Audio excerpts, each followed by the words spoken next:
नमस्कार, आप देख रहे हैं स्टेट मिरर हिंदी। मैं हूं आपके साथ रितिका शर्मा। आइए नजर डालते हैं 25 बड़ी खबरों पर। केंद्र सरकार से बात न होने पर किसान का दिल्ली कूच, रोकने के लिए पुलिस ने शंभू बॉर्डर पर किले और बैरिकेड्स लगाए। सरवन सिंह पढ़ेर का बयान, कहा कि हमारा 101 किसानों का समूह शांतिपूर्वक चलेगा। मुंबई में आज महाविकास अघाड़ी के नेताओं की बैठक हुई। बैठक में आदित्य ठाकरे, सुनील प्रभु, जितेंद्र आव्हाड, नितिन राउत और नाना पटोले मौजूद रहे।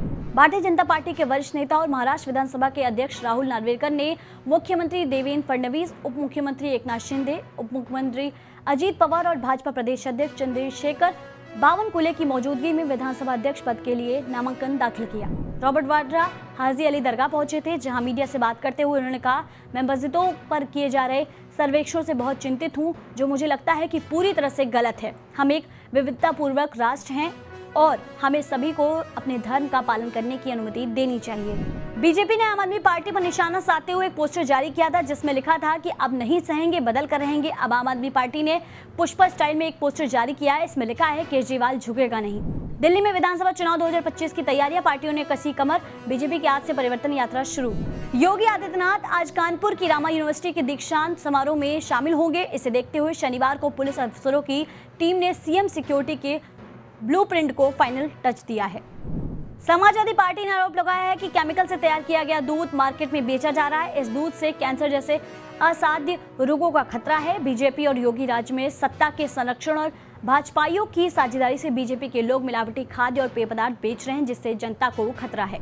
आरजेडी नेता तेजस्वी यादव ने कहा, लाठी डंडे वाली सरकार चल रही है, अफसरशाही चरम पर है। मुख्यमंत्री होश में नहीं है कि बिहार में क्या हो रहा है, इनसे बिहार चल नहीं पा रहा है। पूर्व उप मुख्यमंत्री सुखबीर बादल ने श्री अकाल तख्त साहिब की ओर से लगाई गई धार्मिक सजा के क्रम में गुरुद्वारा श्री फतेहगढ़ साहिब में सेवा निभाई। सुखबीर बादल ने 1 घंटा बर्छे की सेवा की, 1 घंटा कीर्तन श्रवण किया।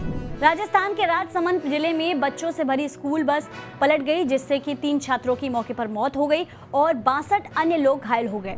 दिल्ली के नरेला इलाके में 5 दिसंबर को एलपीजी सिलेंडर में बड़ा विस्फोट हुआ, जिसमें 6 लोग घायल हो गए। विस्फोट से आसपास के इलाकों में काफी नुकसान हुआ। यूपी की राजधानी लखनऊ में 3 जगह बम की सूचना से हड़कंप मच गया। डायल 112 माध्यम से बम की सूचना दी गई। ये सूचना Hussainganj metro station, Charbagh railway station, Alambagh bus stand को लेकर थी। जम्मू कश्मीर के कठुआ जिले के हीरानगर कस्बे में 3-4 लोगों की संदिग्ध गतिविधि की सूचना मिलने के बाद सुरक्षा कर्मियों ने तलाशी अभियान चलाया। देश की राजधानी दिल्ली में लगातार ठंड बढ़ रही है, लेकिन दक्षिण भारतीय राज्यों में अभी भी बारिश जारी है। उत्तर पूर्वी राज्यों में कोहरा बड़ी समस्या बना हुआ है और उत्तरी पहाड़ी राज्यों में बर्फबारी की शुरुआत हो चुकी है। जोधपुर में आज मनाया जाएगा बीएसएफ डे। केंद्रीय गृह मंत्री अमित शाह आज एसटीसी बीएसएफ ट्रेनिंग सेंटर में स्थापना दिवस में होंगे शामिल। सीरिया में विद्रोही लड़ाकों का आतंक एक खतरनाक मोड़ पर पहुंच चुका है। उन्होंने देश के कई प्रमुख शहरों पर कब्जा कर लिया है और अब सीरिया के तीसरे सबसे बड़े शहर होम्स की ओर बढ़ रहे हैं। सीरिया के 4 बड़े शहरों पर कब्जे के बाद अब विद्रोहियों ने राजधानी दमिश्क पर भी कब्जा कर लिया है। सीरिया में कई स्थानों पर हिंसा जारी है। सेना ने कर दी है कि मुगल अब असद के राज में आजाद हो गया है। अमेरिका के नवनिर्वाचित राष्ट्रपति डोनाल्ड ट्रंप, जिन्होंने 2024 का राष्ट्रपति चुनाव जीत लिया है, जनवरी 2025 में शपथ ग्रहण करेंगे। ट्रंप की ओवल ऑफिस में वापसी को लेकर तैयारियां जोरों पर है। भारतीय टीम इस डे नाइट टेस्ट की दोनों पारियों में ही 200 रन से कम के स्कोर पर ढेर हो गई। पहली पारी में ही टीम इंडिया सिर्फ 180 रन पर सिमट गई थी, जिसके बाद ऑस्ट्रेलिया ने 337 रन बनाकर भारत पर 157 रन की बढ़त हासिल कर ली थी। ऑस्ट्रेलिया ने भारत को दूसरे टेस्ट मैच में 10 विकेट से रौंदकर 5 मैचों की सीरीज 1-1 से बराबर कर ली है। भारत की दूसरी पारी 175 रन पर सिमट गई थी। पैट कमिंस ने 5 विकेट जगाया। दिल्ली के भारत मंडपम में चल रहे अष्टलक्ष्मी महोत्सव के दौरान फैशन शो में मोदी के मंत्रियों को देखा गया। रैंप पर वॉक करते हुए मोदी सरकार में केंद्रीय मंत्री ज्योतिरादित्य सिंधिया भी नजर आए। पुष्पा 2 ने वीकेंड में मचाई धूम। 500 करोड़ का कलेक्शन पार कर कई हिंदी फिल्मों के उड़ाए छक्के। पहले दिन ही इसने भारतीय बॉक्स ऑफिस पर एस राजमौली की फिल्म आरआर को पीछे छोड़ते हुए सबसे बड़ी ओपनिंग का रिकॉर्ड बनाया।